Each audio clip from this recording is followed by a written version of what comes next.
Dios les bendiga, bienvenidos, día miércoles, culto de estudio de la palabra del Señor. Bienvenido a todos los Timoteos.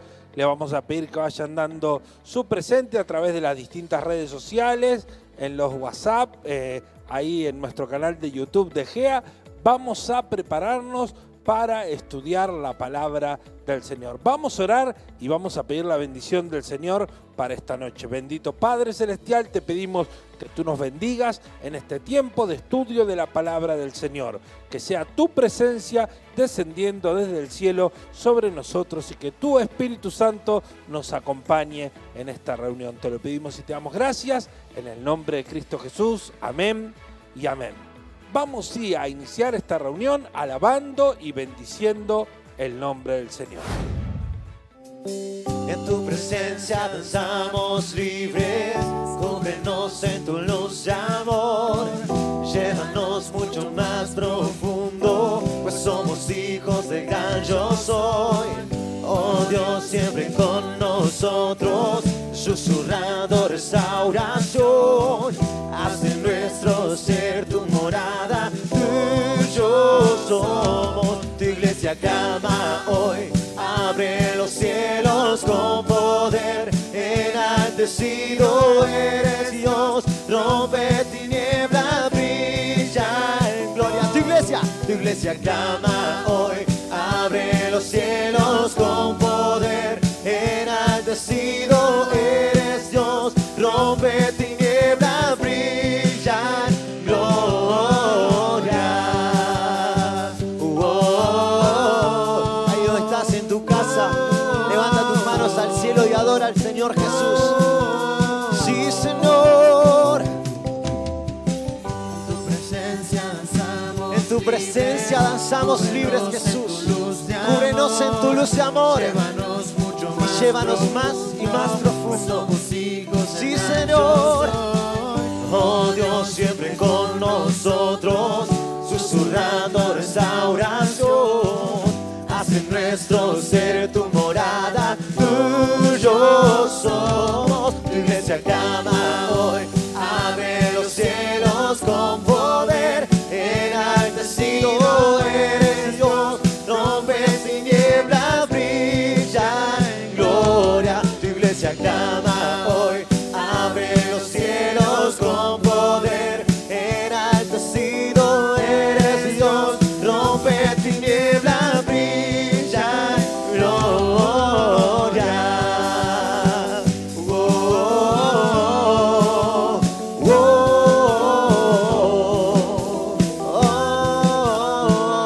Y de una vez más.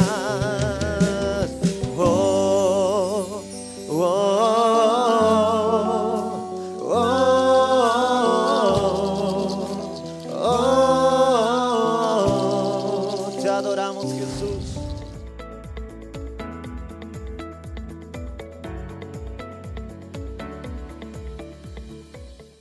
Luego de este tiempo de alabanza vamos a ir a nuestro primer estudio de la palabra del Señor. Antes, algunos anuncios. Vamos a decirle a todos los jóvenes que se vayan preparando para este 25 que vamos a tener nuestro Festival de la Primavera.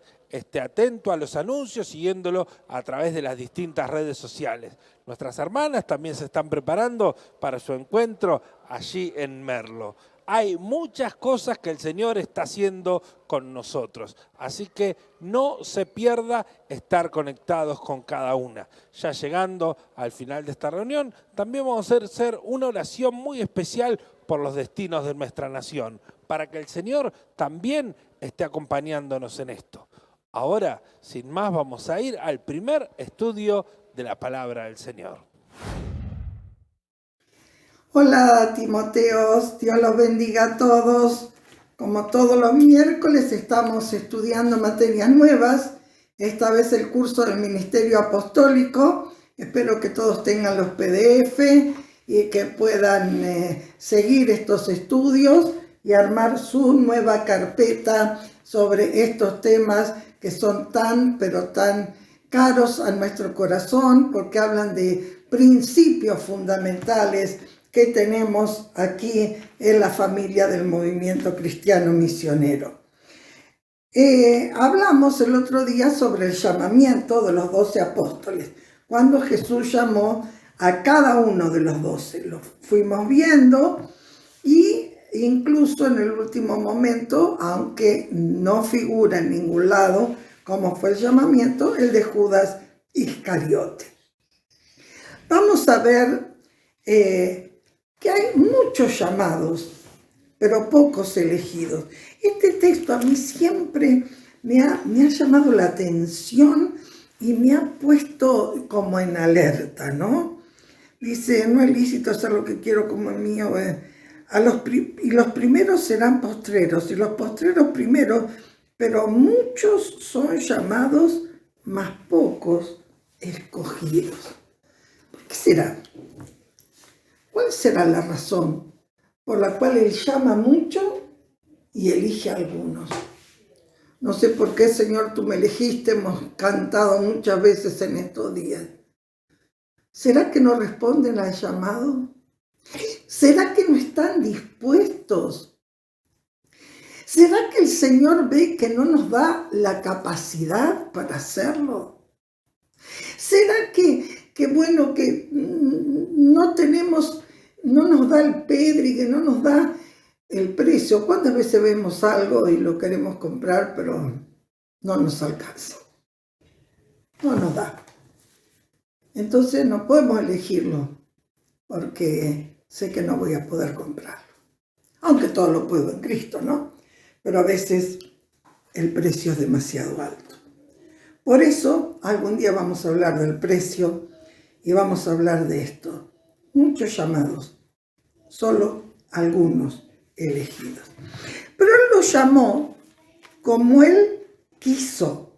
Vemos en Mateo capítulo 10, cuando Él baja del monte, y entonces dice el capítulo 10, verso 1, entonces llamando a sus 12 discípulos, les dio autoridad, el nombre de los 12 discípulos, para esto, para lo otro, y a Judas Iscariote también lo eligió. Este mismo pasaje está en el libro de Marcos, el capítulo 13, el versículo 13, y esta es la expresión que quiero remarcar en este estudio. Dice, después subió al monte y llamó así a los que Él quiso. Dios eligió. Dios quiso que esos 12 fueran los apóstoles. Él estaba tan cerca del Señor que había entendido quiénes eran los que tenían que estar con Él. Así que dice, llamó así a los que Él quiso y vinieron a Él. Y estableció a 12 para que estuviesen con Él y para enviarlos a predicar. Acá hay una lección divina, sin duda, ¿no es cierto? Acá hay una lección divina. Vamos a verlo en otro evangelio, porque todos los evangelios nos cuentan este pasaje. Y en distintas versiones, expresiones. El versículo 12 del capítulo 6 de San Lucas dice, en aquellos días Él fue al monte a orar, pasó la noche orando a Dios. Y cuando era de día llamó a sus discípulos y escogió a 12 de ellos, a los cuales también llamó apóstoles. Por eso Él decía muchos llamados. ¿Sabe cuántos discípulos tenía en ese momento Jesús? Era una gran cantidad, estaban los 70, estaban los 500, había muchos discípulos, pero había unos elegidos para algo en particular. Qué tremendo es sentir esa responsabilidad, que después de estar a la noche orando y preguntando al Padre cómo iba a hacer estas cosas, Dios los había elegido.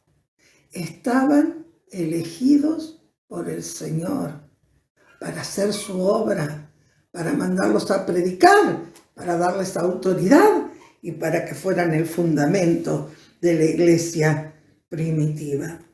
Sí, fueron elegidos entre todos. Él escogió para Él a los que Él quiso. Por eso, ¿cómo escaparemos nosotros si tuviéramos en poco esta elección?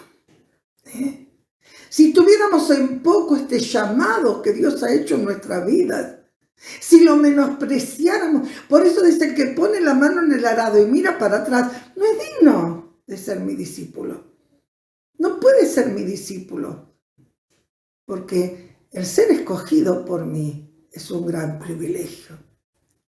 Y en este estudio me gustaría que sintiéramos ahora mismo la carga de la responsabilidad de haber sido elegido.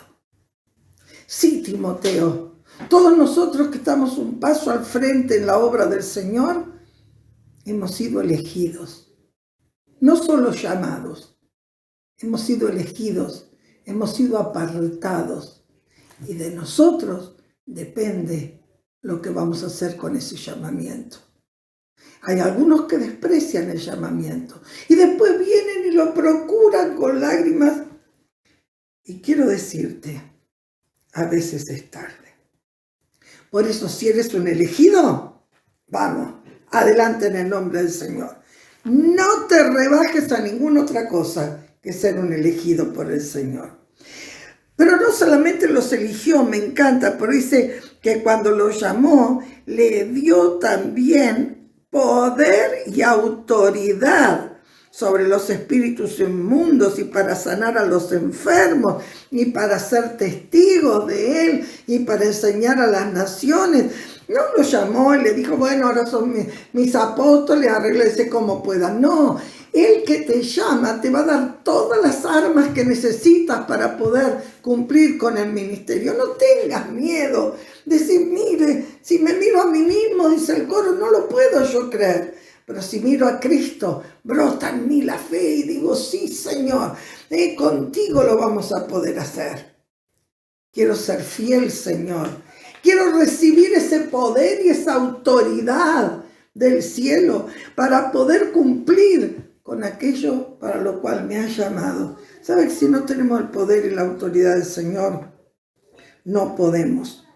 Autoridad y poder. Autoridad y poder. Y otro detalle que dice acá, creo que es en Marcos, que cuando termina de decir que los escogió y todo, dice, y los llevó a su casa. Sí, acá Marcos 3:19. Y los llevó a su casa. ¿Qué quiere decir? Que estos que habían sido escogidos para un propósito tan grande, tenían que tener una cercanía al maestro que no se le exigía a los demás. ¿Por qué a este no le exigí? ¿Por qué al otro no le exigí? ¿Por qué a mí me exigen? A vos te exigimos, Timoteo, porque sos un escogido. Porque entre la multitud de los discípulos Dios te eligió. Y el trato que Dios tiene con tu vida es especial. Por eso, como una base del movimiento cristiano misionero, para poder ir a ser obispo de una obra, hay que estar un tiempo en el discipulado. No solamente hay que estar con los pastores, con los obreros, con la iglesia muy cerquita, sino que también hay que demostrar que sabes hacer la obra. Demostrar que sos capaz de levantar algo, que lo que el Señor puso en tus manos a través de la iglesia, a través de los ministerios, prospera, se multiplica. Es algo que va adelante, que no quedó ahí estancado en la nada, sino algo que multiplica, que eres un ganador de almas, que a través de tu vida se convierte, que has bautizado en tu grupo muchas personas, que el Señor ha derramado del Espíritu Santo, que hay algunos de los que están alrededor tuyo que hasta hoy están sirviendo al Señor en otras naciones. Sí, eso quiere el Señor de cada uno de nosotros, que estemos con Él para que llevemos mucho fruto. Para eso necesitamos estar muy cerca de Él y muy cerca de los ministerios. Muy cerca de los ministerios. Algunos pueden decir, bueno, pero Jesús también eligió un traidor. Sí, eligió un traidor, lo eligió a Judas. Pero Él dice, Señor, este es el hijo de perdición. Yo lo elegí porque él tenía que estar en la película.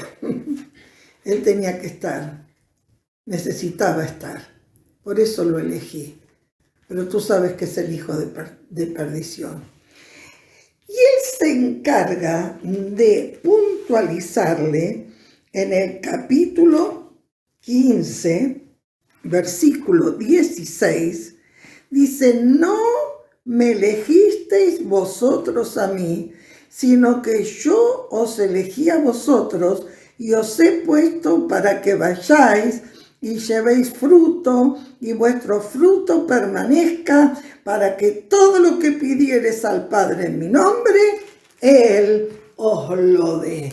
Mire, qué privilegio. Eso somos nosotros, Timoteo. Nosotros no decidimos estar donde estamos.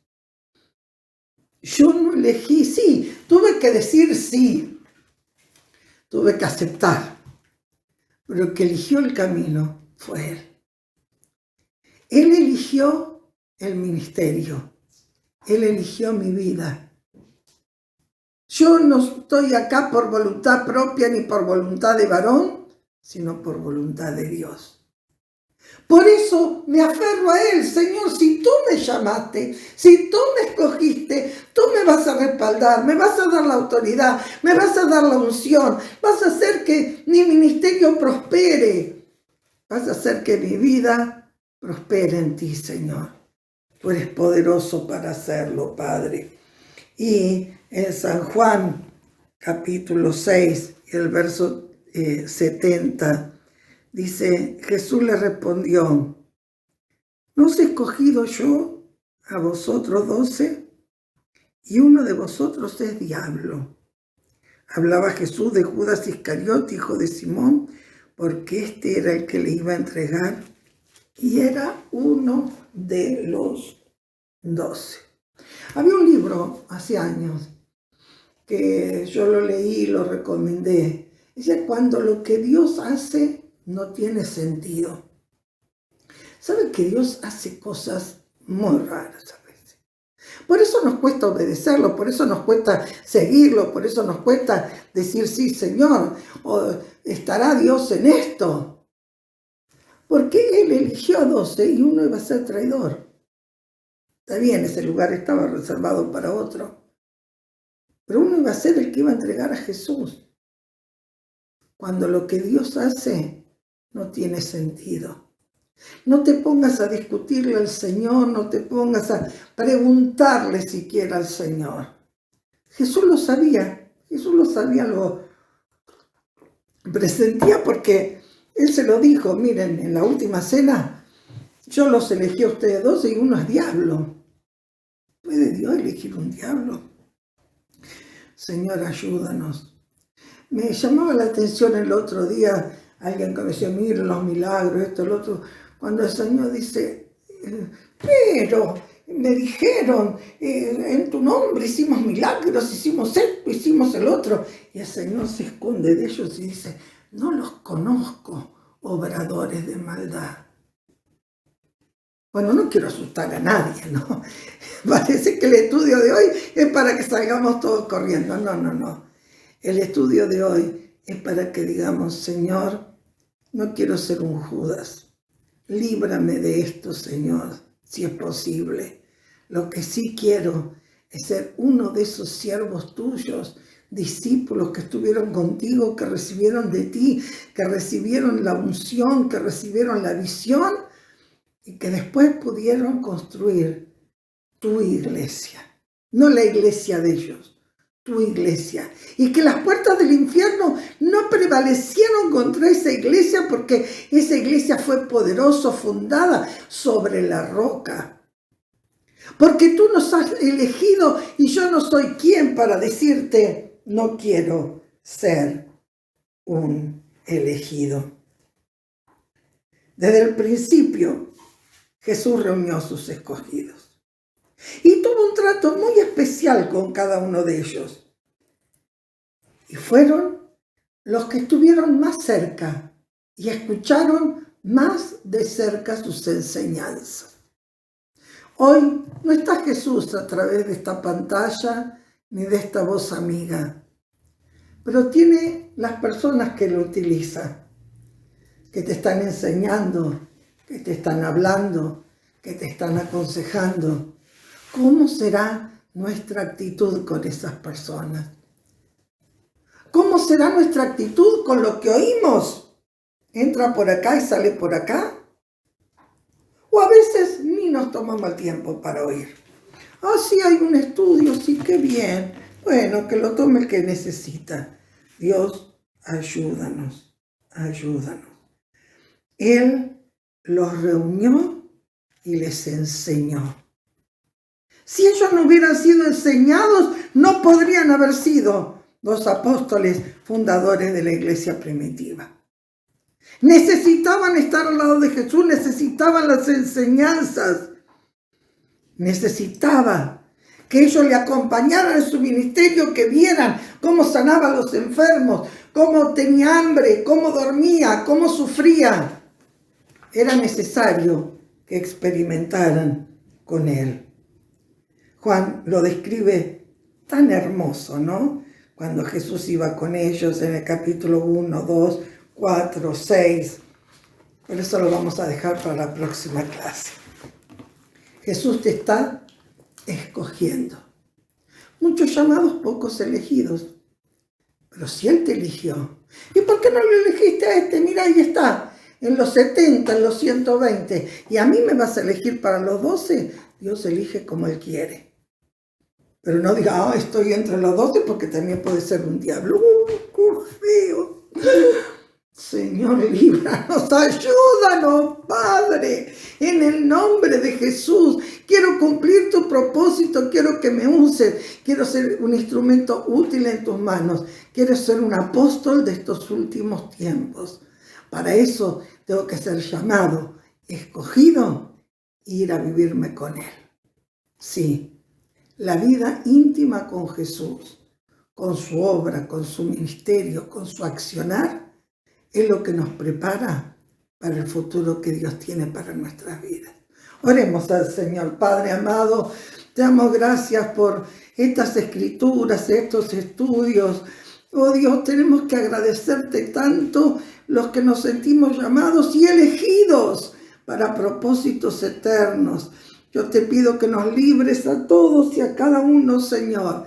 Que ninguno se vuelva atrás, que ninguno poniendo la mano en el arado se vuelva para atrás, sino que todos podamos cumplir, Señor, ese glorioso y maravilloso propósito que tienes con nuestras vidas.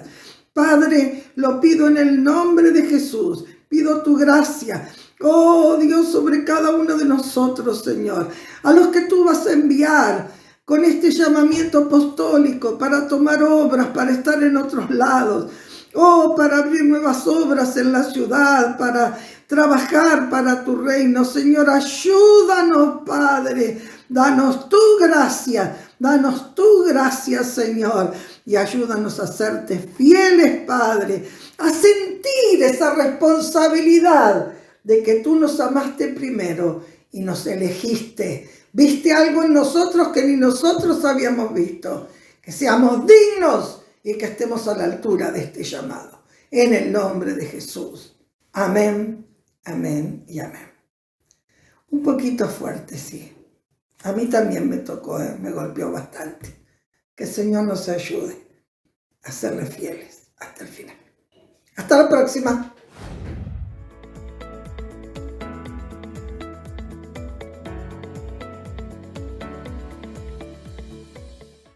Decimos un gran amén a la palabra del Señor.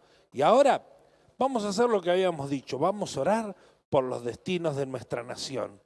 Bendito Padre Celestial, te pedimos que tú bendigas esta nuestra nación.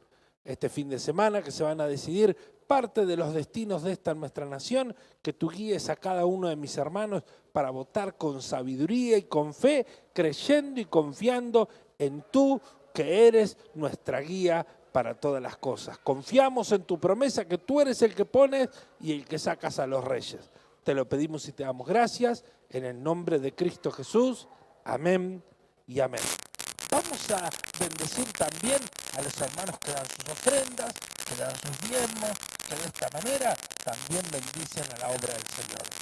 Bendito Dios, te pedimos por cada hermano que separa su ofrenda, su diezmo, para bendecir a la obra del Señor. Abre fuentes de trabajo. Provee en abundancia en la vida de cada uno de mis hermanos. Si alguno está pasando necesidad, Señor, abre también, provee trabajos, destraba lo que está trabado. Te lo pedimos y te damos gracias en el nombre de Cristo Jesús. Amén. Y amén. Y no olvide que estas ofrendas de día miércoles son ofrendas misioneras para bendecir a las distintas obras. Ahora sí, vamos al segundo estudio de la palabra del Señor. Buenas noches, queridos hermanos. Aquí estamos dando comienzo una vez más a este estudio que estamos mirando cada miércoles y que tiene que ver con el Pentateuco. Estamos considerando los 5 primeros libros de la Biblia, que son Génesis, Éxodo, Levíticos y Número. Dijimos que la importancia de estos libros tiene que ver que nos ayuda a entender y conocerlos para entender después muchas de las verdades bíblicas que tienen que ver con, por supuesto, en primer lugar con la salvación, con la redención, tiene que ver con el propósito para el cual Dios formó y estableció a su pueblo Israel. Por eso se dice que estos libros son como el semillero, ¿no es cierto?, de lo que sería luego el resto de toda la Biblia, la palabra del Señor. Y cada uno de estos libros representa un propósito, algo hermoso, maravilloso, que nos va abriendo un panorama, ¿no? En primer lugar estuvimos hablando sobre Génesis, que la intención es mostrarle al pueblo de Israel que quién es Dios, revelarse como el Dios poderoso, el Dios creador que hizo los cielos y la tierra, el Dios de quien surgen todas las cosas, ¿no es cierto? Dios es el origen, el creador de todo. Y hacerles ver al pueblo de Israel que ellos también son creación de Dios, que ellos son el resultado de la obra y la intervención divina, pero Dios también a ellos los hizo con un propósito. Por eso que a través de ese caminar, de ese relacionamiento que tenían, y a través de la palabra, se les iba como inculcando, metiendo esta idea, este propósito que Dios tenía, y aún a través de estos libros. Libros que también nos ayudan y nos hacen ver a nosotros que Dios también tiene un propósito por el cual nos trajo al camino, nos trajo a la salvación, hacernos ver que Dios tiene una intención y un propósito, un plan, como dice Jeremías 29:11, ¿no? Que nos dice, que dice, porque yo sé los pensamientos o los planes que yo tengo acerca de vosotros, pensamientos de paz y no de mal. Y bueno, así es Dios, tiene planes, tiene pensamientos acerca de nosotros, que son pensamientos y planes buenos, propósitos buenos que Dios tiene para, como iglesia, como pueblo de Dios, como cristianos, como individuos. Dios es un Dios de propósito. Dios no improvisa. Dios no hace las cosas así arrebatadas, improvisadas, a último momento. No, Dios es un Dios tremendo, que ya tiene pensado y delineado, ¿no? Y así lo hizo con este pueblo. Así que ya entramos en el libro de Éxodo. El libro de Éxodo es un libro que nos habla, ¿no es cierto?, que significa salida. ¿Y por qué se llama así? Porque, bueno, justamente relata la liberación del pueblo de Israel de Egipto. Relata la salida. Eso significa Éxodo, salida. Y la salida de la esclavitud.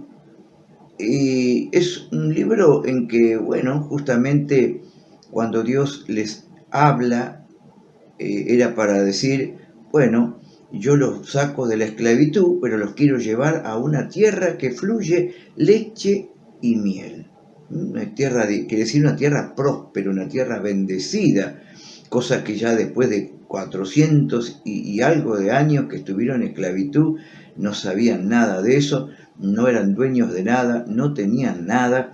Entonces Dios les promete que los iba a librar, que los iba a sacar de esa esclavitud, pero con un fin, con un propósito, ir a llevarlos a la tierra prometida, una tierra de bendición.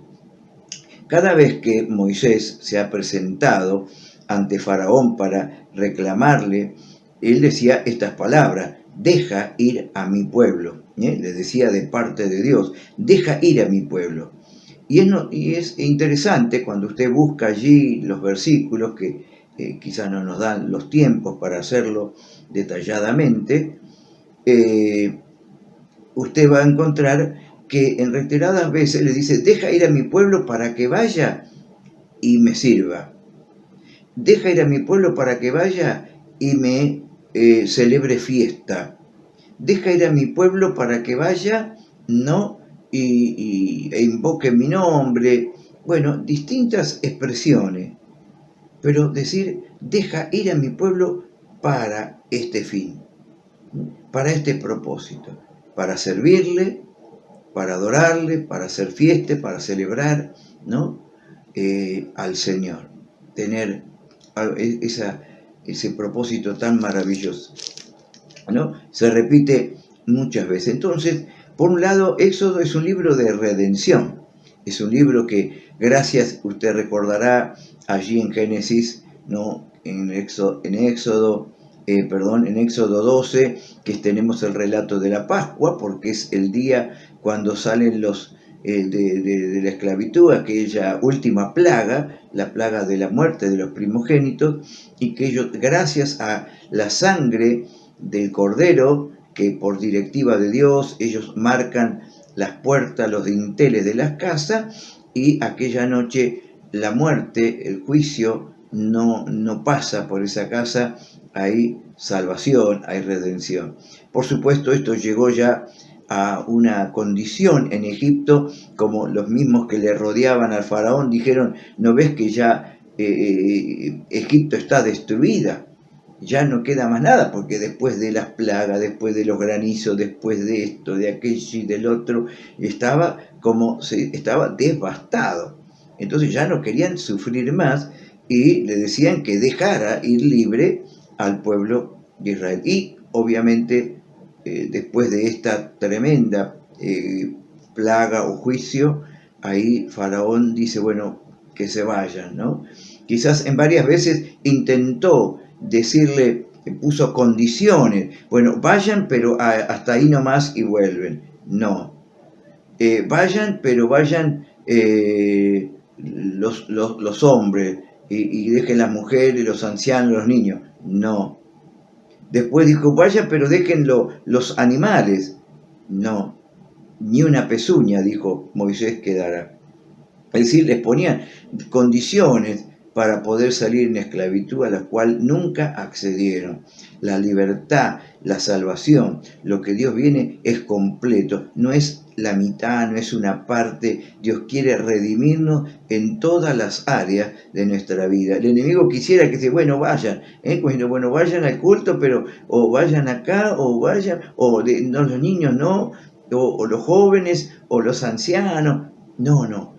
Todos vamos a salir en libertad, todos vamos a recibir todo lo que Dios tiene para nuestras vidas, ¿no? Bueno, un libro maravilloso, ¿no es cierto? El Éxodo. Ahora, recuerden que es un pueblo que ha estado 400 años en esclavitud y Dios ahora tiene que formar un pueblo. Pero en primer lugar es un pueblo para Él, para sí. Un pueblo que Dios tenía un propósito. Y sabe que lo primero que Dios le pide después de sacarlos de Victoria, y cuando cruzaron el Mar Rojo y cantaron, echó a la mar a los que los perseguían, y que fue una victoria tan tremenda, porque después que ellos salieron libres, el faraón parece que reacciona y los sale a buscar, los sale a destruir, aunque sea ahí en el desierto. Y ellos se atemorizaron mucho porque estaban como dice ahí dice la palabra, ellos dirán están encerrados están en el desierto, porque por delante tenían el Mar Rojo, a los costados tenían las montañas y atrás venía Faraón con su ejército, con sus carros. Estaban encerrados humanamente, pero para Dios no hay encierro, porque Dios siempre tiene una salida. Quizá de donde menos se imaginaron, y usted después puede leerlo, que vemos que él clama, porque obviamente el pueblo ya empezó a quejarse, a murmurar, y bueno, Moisés clama a Dios, y el Señor le dijo, ¿por qué clamas? Dile al pueblo que marche, y bueno, y ahí le da las directivas, y que con su vara tocara allí el Mar Rojo, y que vino un fuerte viento oriental que separó las aguas, y ellos pudieron cruzar el Mar Rojo. Tremendo, tremendo milagro. Esto no es una fábula, no es un cuento, una leyenda, esto es un milagro tremendo que Dios hizo para librar al pueblo de Israel, ¿no? Y bueno, ellos cruzaron y salieron en victoria. Cuando los egipcios quisieron hacer lo mismo, perseguirlos, bueno, Dios cerró las aguas y ahí se ahogaron todo el ejército de Faraón en aquel momento, ¿no? Bueno, tan precioso. Pero ahí empieza Dios a tratar con este pueblo, ¿no? Y lo que Dios quería hacer, vemos que en Éxodo 25, ustedes recuerdan que estuvo en esclavitud, no tenían nada. Y sabe qué hermoso, ¿no? Que Dios cuando los salvó, los rescató, los sacó, no los sacó con las manos vacías, los sacó bendecidos, los sacó prosperados. Ellos decían que, claro, con el apremio de los egipcios de que se fueran, dice que ellos cada uno le pidió al egipcio, ¿no? Y dice, de esta manera despojaron a los egipcios, que no era nada injusto, porque ellos vivieron edificando todas esas cosas que tenían ahí en Egipto, fueron a base de sacrificio y látigo y castigo de los esclavos, de los hebreos y de otras naciones, sin duda también, ¿no?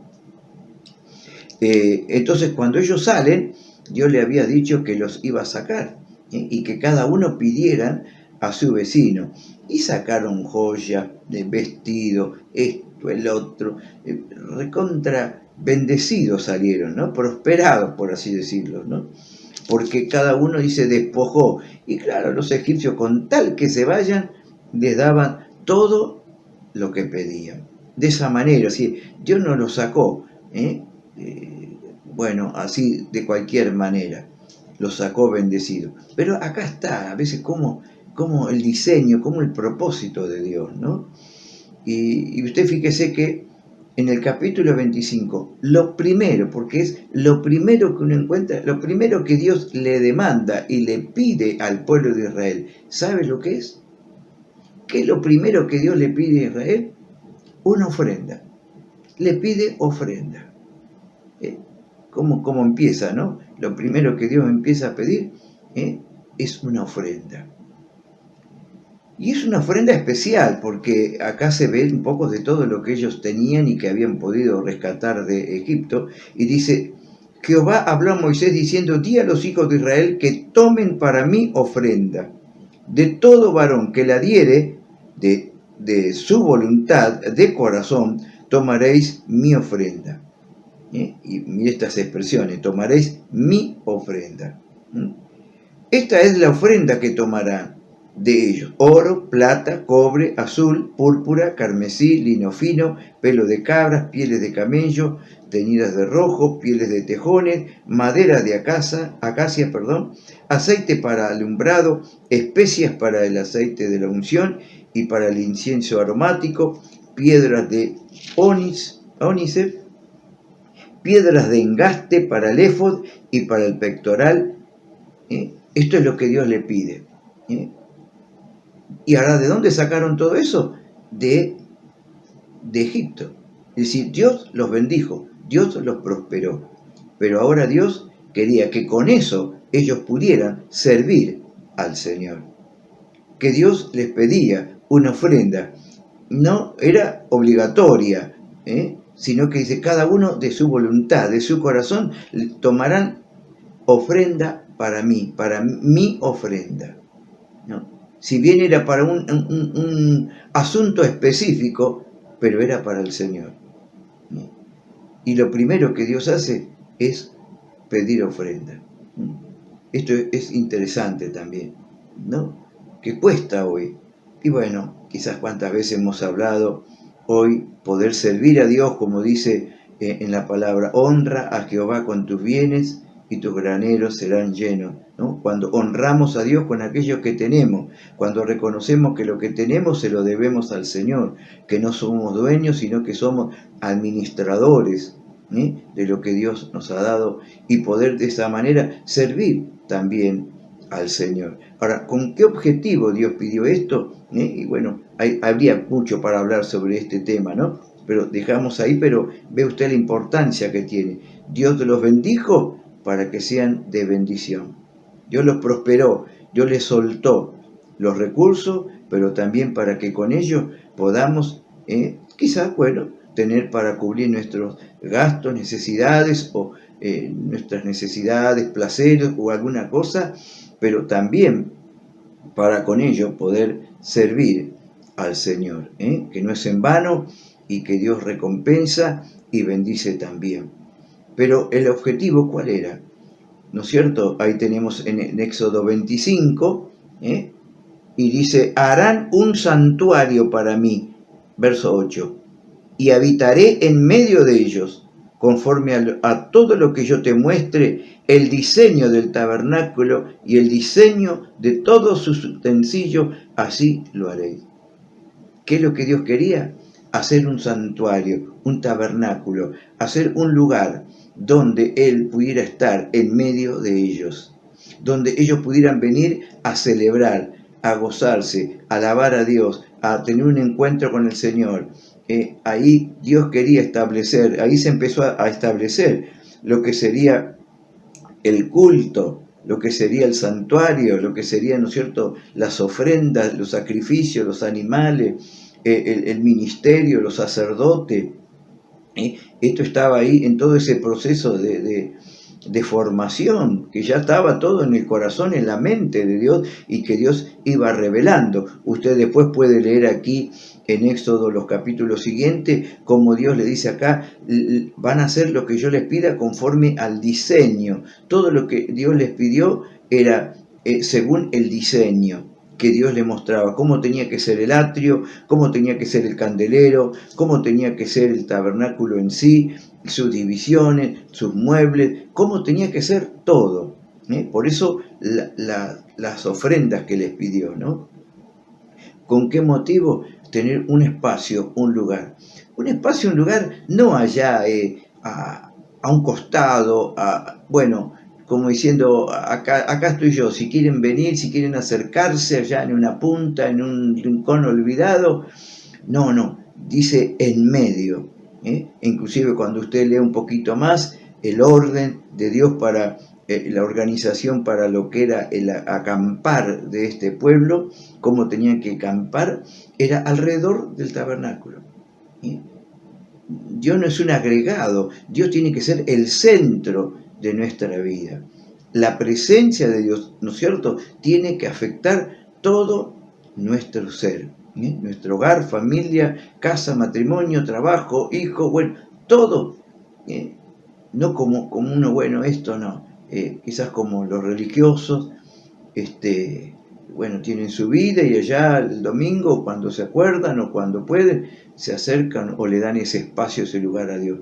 No, esa no fue el diseño, esa no fue la idea de Dios, sino que Dios quería afectar nuestra vida en todas las cosas. Bueno, aquí tenemos entonces en el libro de Éxodo cómo se comienza a organizar, ¿no es cierto?, lo que sería, para que ellos se den cuenta que eran el pueblo especial para Dios, que Dios los creó, que Dios los rescató. Ahora había un propósito doble. Primero, que entendieran que Dios los había creado, que Dios los había creado, que todo surge de Dios, que así como la creación y el ser humano surge de Dios, este pueblo nació con Abraham, que ellos son producto y son, ¿no es cierto?, resultado de un milagro, porque nunca pudieran haber venido a existir o a dar a luz si Dios no hubiera intervenido en la vida de Abraham. Entonces, por un lado les hace ver que, ¿no es cierto?, en Génesis, que ellos son creación de Dios, pero aquí en Éxodo podemos ver que eso también es para nosotros, que también somos fruto, resultado de la redención. Es decir, que Dios tiene un compromiso, o mejor dicho, tiene un derecho, no compromiso, tiene un derecho doble. Primero, por ser creación de Dios, y luego por redención. Él nos creó, Él nos hizo, como dice el Salmo 100, Él nos hizo, y no nosotros a nosotros mismos. Pero también vemos, ¿no es cierto?, que somos de Dios porque Él nos redimió. Este pueblo era ya de Dios, porque si ellos no hubieran derramado aquella sangre, y bueno, el juicio los hubiese matado o destruido allí en Egipto. Pero ellos por redención, y redención significa comprado a precio de sangre. Y esa es la idea que también nos quiere comunicar a nosotros, hacernos recordar. Génesis nos recuerda que somos creación de Dios. Éxodo nos recuerda que somos redimidos por el Señor, gracias a ese Cordero que fue sacrificado. Por eso lo dice el libro de las cartas de Pedro, cuando dice, sabiendo que fuiste rescatado de vuestra vana manera de vivir, no con oro, no con plata, sino con la sangre preciosa de un Cordero sin mancha y sin contaminación. Por hoy dejamos, ¿no es cierto?, agradeciendo a Dios que Él nos creó. Él nos creó. Me encanta ahí en Isaías, ¿no es cierto?, cuando dice, le dice a Israel, lo que nos dice a nosotros, como que está esta figura siempre presente, ¿no es cierto?, como para que, y con esto termino, ¿no es cierto?, en el 43 de Isaías, y el título dice, Jehová es el único Redentor, y le dice, ahora así dice Jehová, creador tuyo, oh Jacob, formador tuyo, oh Israel. No temas, porque yo te redimí, te puse nombre, mío eres tú. Y luego están las promesas de que cuando pases por las aguas, yo estaré contigo, y si por los ríos no te anegarás, cuando pases por el fuego no te quemarás, ni la llama arderá en ti. Porque yo, Jehová, Dios tuyo, el Santo de Israel, soy tu Salvador. A Egipto he dado por rescate. Y bueno, ahí está, ¿no es cierto?, tremenda palabra. Al pueblo de Israel, pero también lo dice a la iglesia. ¿Qué le dice? Recordar estas cosas. Yo soy tu creador. Yo soy tu creador. Yo soy tu formador. Pero también luego le dice, porque yo te redimí. Te puse nombre, mío eres tú. Cuando habla de redención significa que alguien pagó un precio. La redención es pagar mediante un rescate. Y nosotros somos redimidos. Porque el precio que Él pagó fue su sangre preciosa. Dale gracias. Y entender para qué. Con un plan, con un propósito en nuestras vidas. Él pagó un alto precio para salvarte, para que puedas cumplir el propósito de Dios. Que Dios te bendiga. Será hasta la próxima clase, si el Señor así lo permite.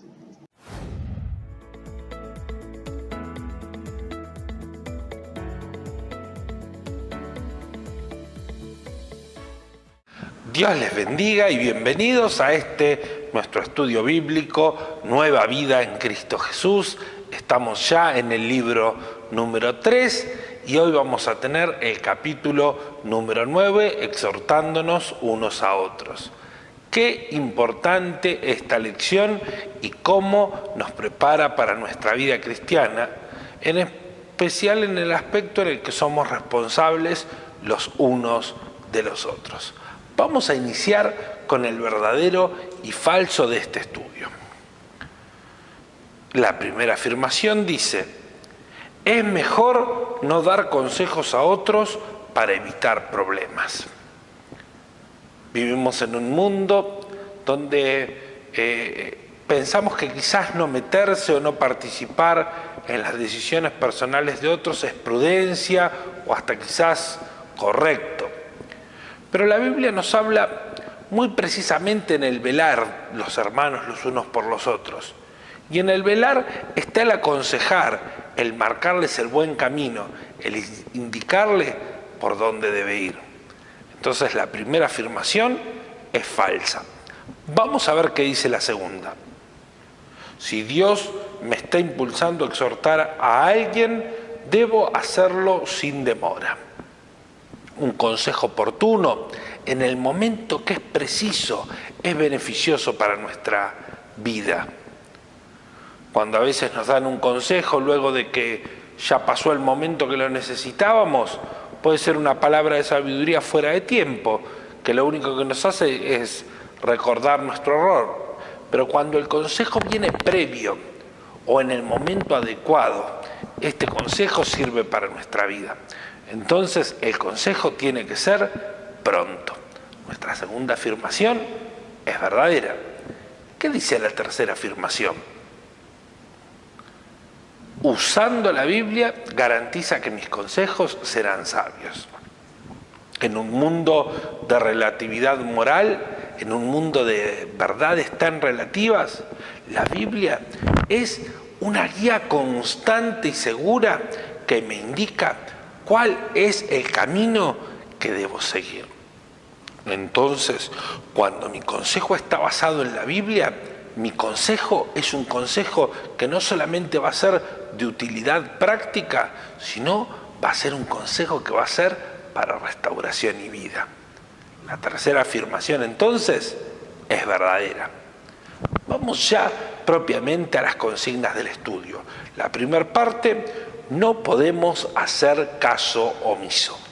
Para esto vamos a leer Hebreos capítulo 3, verso 13. Antes, exhortaos los unos a los otros cada día. Entre tanto se dice hoy, para que ninguno de vosotros se endurezca por el engaño del pecado. El punto número 1 nos pregunta, ¿qué es lo que nos manda? Lo que nos manda es a exhortarnos los unos a los otros.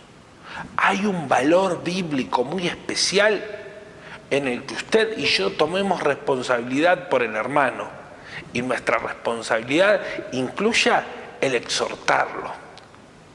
Cuando nosotros exhortamos a nuestro hermano, lo estamos impulsando hacia el camino correcto.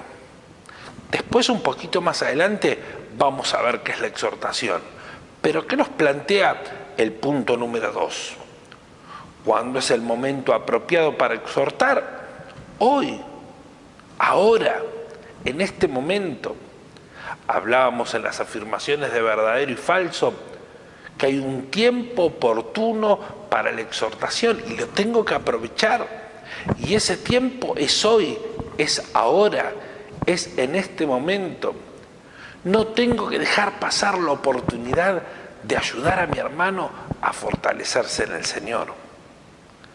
¿Cuál es el peligro? Dice el punto número 3, todo basado en este mismo versículo, de no exhortar a tiempo. Corremos riesgo de que haya durezas en el corazón, de que el pecado endurezca el alma de las personas. ¿Y cuáles son las características de un corazón duro? Un corazón duro es aquel que es incapaz de reconocer su error, de reconocer su mal.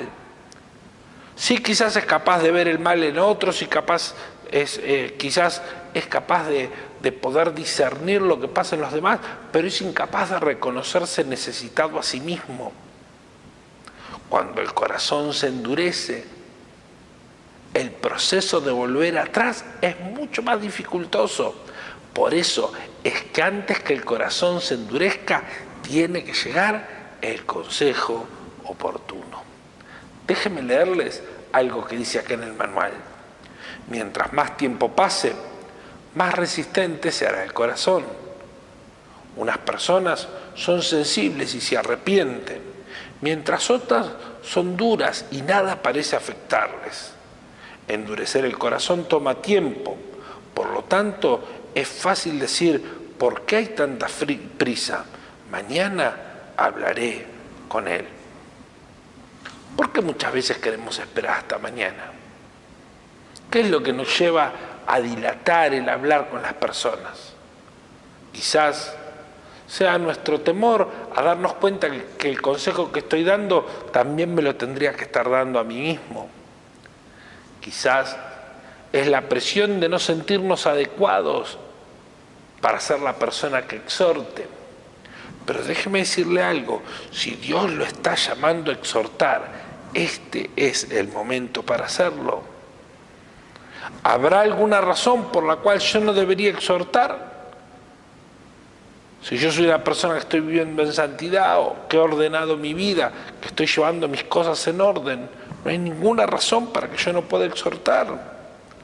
Formule un plan, busque un momento oportuno y haga que esa exhortación llegue a la vida del necesitado, que cuando sea tiempo, ella o él se lo va a agradecer. En el punto número 4 encontramos otro verdadero y falso. Veamos las afirmaciones. Exhortar es presionar a la persona para que cambie de actitud. ¿Esto será verdadero o será falso? Es falso. Exhortar es mostrar el camino adecuado. ¿Qué dice la segunda? Exhortar es avergonzar a la persona para que cambie de actitud.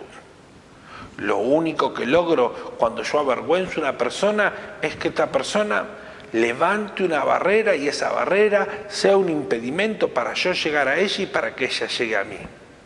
La persona crea un muro y a través de ese muro nada puede pasar. Todo lo que venga de mí va a ser mal tomado. Así que avergonzar no es el camino. ¿Cuál es la tercera afirmación? Exhortar es animar a la persona que cambie de actitud. Esto es verdadero.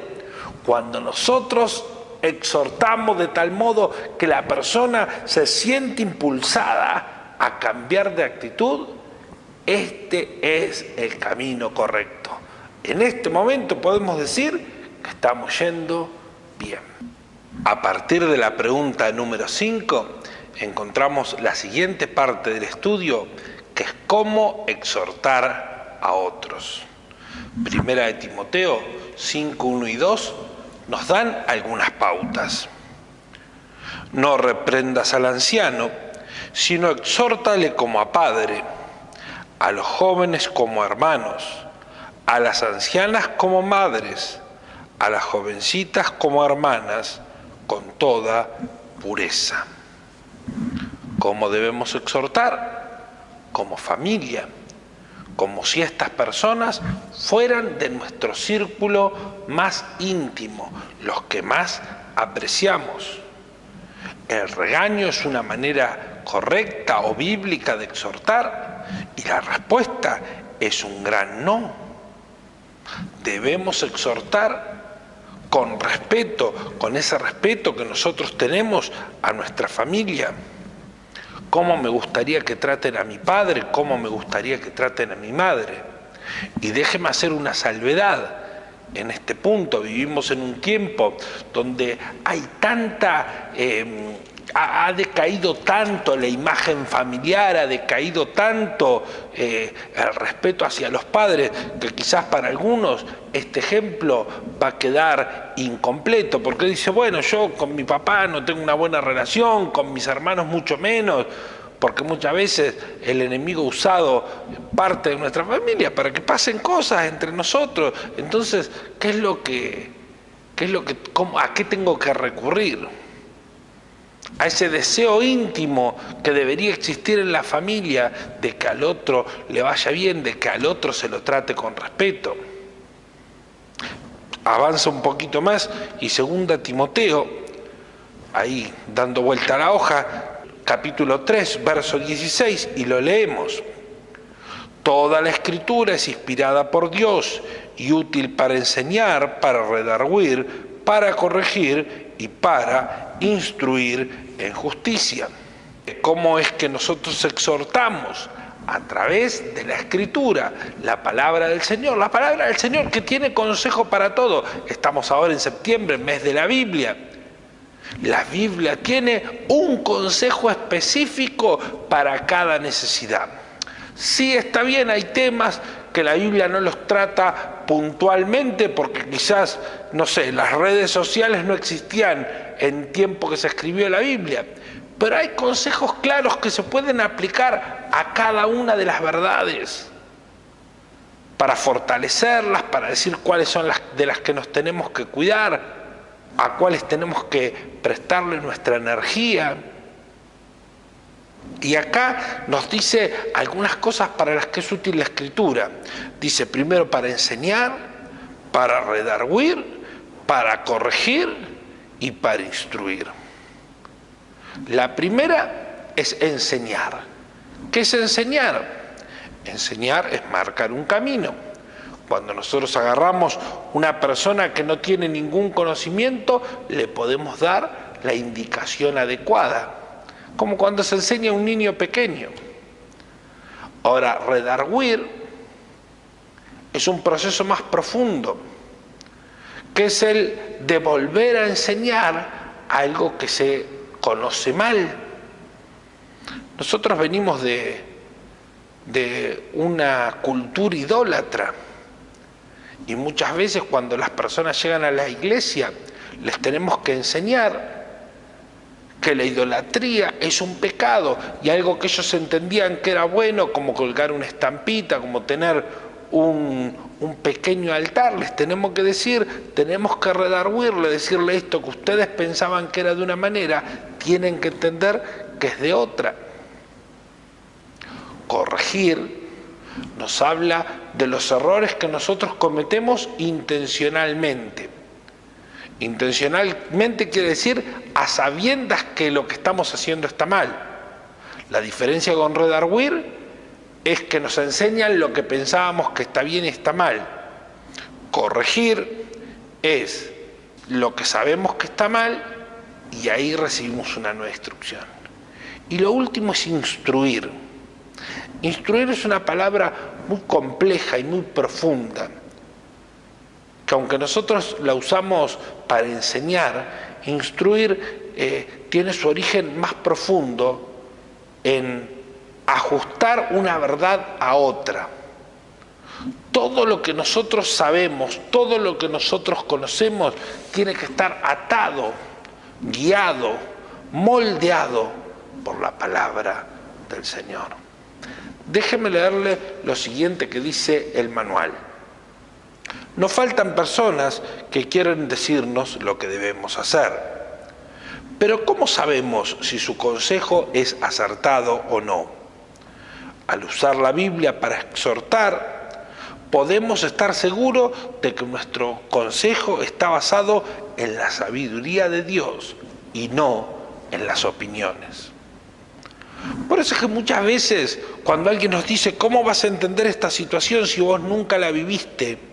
Si vos nunca estuviste en mis zapatos, nosotros no damos un consejo o no deberíamos darlo como cristianos en base a nuestras experiencias personales, sino es más, nosotros damos un consejo en base a lo que dice la palabra del Señor. Saben, nuestras experiencias quizás algunas veces nos pueden engañar, pero la palabra del Señor es verdad. Siguiendo un poquito más adelante y para el punto número 7, vamos a leer lo que dice 2 de Timoteo, capítulo 4, verso 2. Que prediques la palabra, que instes a tiempo y fuera de tiempo, redarguye, reprende, exhorta con toda paciencia y doctrina. ¿Qué es lo que nos dice? Que tenemos que predicar y exhortar la palabra. No nuestros consejos, no nuestras opiniones, no nuestros pensamientos, sino lo que dice la palabra del Señor. Cuando, a tiempo y fuera de tiempo. ¿Qué es lo que nos dice esto? Saben, muchas veces me gusta pensar en el pasaje que dice: el que mira el cielo no siembra ni ciega. A veces estamos esperando un supuesto tiempo oportuno, cuando nos vengan a preguntar, cuando se nos plantee la oportunidad, pero muchas veces nosotros necesitamos generar esa oportunidad para poder hablar. A tiempo y fuera de tiempo, cuando pensamos que es el momento oportuno y aun cuando pensemos que el momento no es el oportuno. La otra condición que nos da este pasaje es la paciencia. Todos tenemos un tiempo de reacción. Hay personas que vienen al Señor y en un instante, de forma milagrosa, Dios transforma su vida, da un vuelco rotundo, y ojalá muchas vidas sean así. Pero hay otras vidas que viven un proceso, y este proceso va marcando sus vidas. Y nosotros tenemos que tener la paciencia para entender que con algunas personas Dios todavía está obrando. Siempre cuando hablo de ello, recuerdo una predicación que la pastora Eleonor Kralj nos daba en unas conferencias en Mar del Plata, que nos decía: nosotros tenemos un cartel pegado frente nuestro que dice: en construcción. Todavía Dios está haciendo su obra en nosotros. Pero en esto hay una gran esperanza. Aquel que comenzó la buena obra, la concluirá en nosotros. Gracias, Señor. El punto 9 nos habla de que la Biblia está llena de exhortaciones. Vamos a ver algunas en el libro de Filipenses. Por ejemplo, el verso 1, 27. Dice: solamente que os comportéis como es digno del Evangelio de Cristo, para que sea que vaya a veros o esté ausente, oiga de vosotros que estáis firmes en un mismo espíritu, combatiendo unánimes por la fe del Evangelio. Todo un mensaje completo en un versículo, pero podemos obtener tres primeras exhortaciones que nos hace. Primero, que nos comportemos correctamente. En este tiempo donde todo el mundo dice que puede actuar como quiere, comportarnos correctamente es un desafío de cristianos. Segundo, que lo que hagamos, lo hagamos, estén presentes nuestros pastores o no estén presentes nuestros pastores. Y tercero, que lo hagamos unánimes en la fe. Siguen más adelante también los consejos, las exhortaciones. Veamos el capítulo 2, verso 3 y verso 4. Nada hagáis por contienda o por vanagloria, antes bien con humildad, estimando cada uno a los demás como superiores a él mismo, no mirando cada uno por lo suyo propio, sino cada cual también por lo de los demás. Acá nos está hablando a deshacernos del egoísmo, a deshacernos del mirarnos a nosotros mismos y mirar la necesidad de nuestro prójimo, el que está al lado, mirar la necesidad de él y actuar con respecto a eso. Como último ejemplo tenemos el capítulo 3, el verso 1. Por lo demás, hermanos, gozaos en el Señor. A mí no me es molesto el escribiros las mismas cosas, y para vosotros es seguro. En el verso 3, capítulo 1, encontramos este consejo. Gócense. Hay una exhortación a gozarnos, a que no nos gane la tristeza. Ayúdanos, Señor. El punto número 10 dice: una parte importante de la exhortación es tratar de motivar a otros hacia las actitudes y hacia las acciones correctas. Mateo 28, 19 y 20 nos da una exhortación maravillosa, y esta es aplicable a todos los cristianos, a todos los que son parte de la Iglesia de Dios. ¿Lo leemos? Por tanto, id y haced discípulos a todas las naciones, bautizándoles en el nombre del Padre y del Hijo y del Espíritu Santo, enseñándoles que guarden todas las cosas que os he mandado. Y he aquí, yo estoy con vosotros todos los días hasta el fin del mundo. Amén y amén. ¡Qué gran mandato! Hacer discípulos a todas las naciones, enseñándoles que guarden la palabra de verdad. Esta es una exhortación que es para vos y que es para mí. Y si vamos a exhortar a alguien, que nosotros también seamos receptores de toda exhortación. Llegando al final, déjenme leerles una frase más que contiene el libro. Trate a un hombre como es y no cambiará. Trátelo como puede y debería ser, y él se convertirá en lo que debería ser. No tenemos que esperar muy poco de las personas, porque esto las va a desanimar. Pero tampoco tenemos que poner alta línea de exigencia, porque lo único que va a hacer es que estas personas se retraigan. Vamos a hacer un último verdadero y falso, algunas afirmaciones.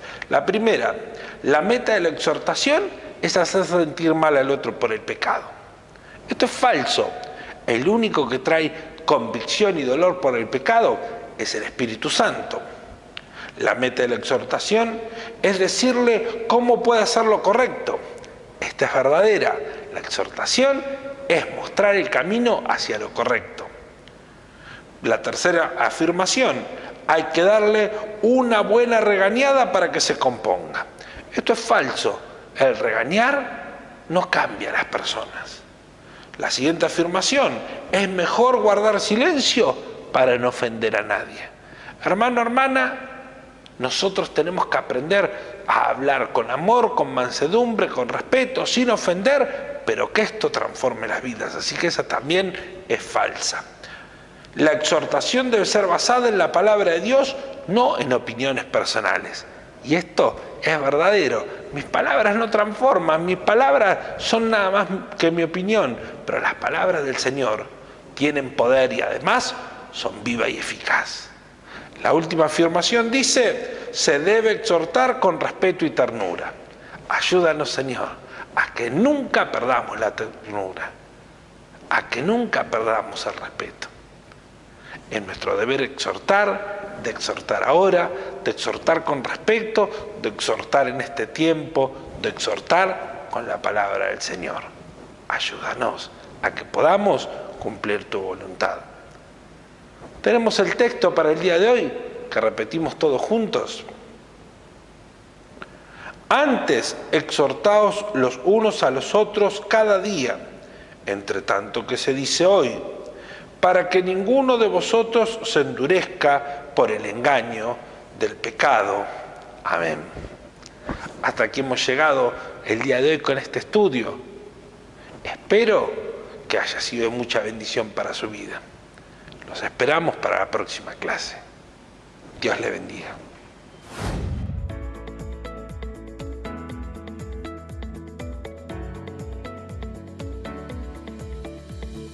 Hasta aquí han llegado hoy los estudios de la palabra del Señor. No olvide, mañana jueves, luces encendidas por toda la ciudad. El día sábado las reuniones de jóvenes y el domingo, aunque tengamos elecciones, las reuniones continúan como es habitual a las 9:30 y a las 11 horas. No deje de asistir a la casa del Señor. Bendito Padre Celestial, bendice a cada uno de mis hermanos, que ellos sean acompañados por tu presencia. En el nombre de Cristo Jesús, amén y amén. Que el Señor les bendiga.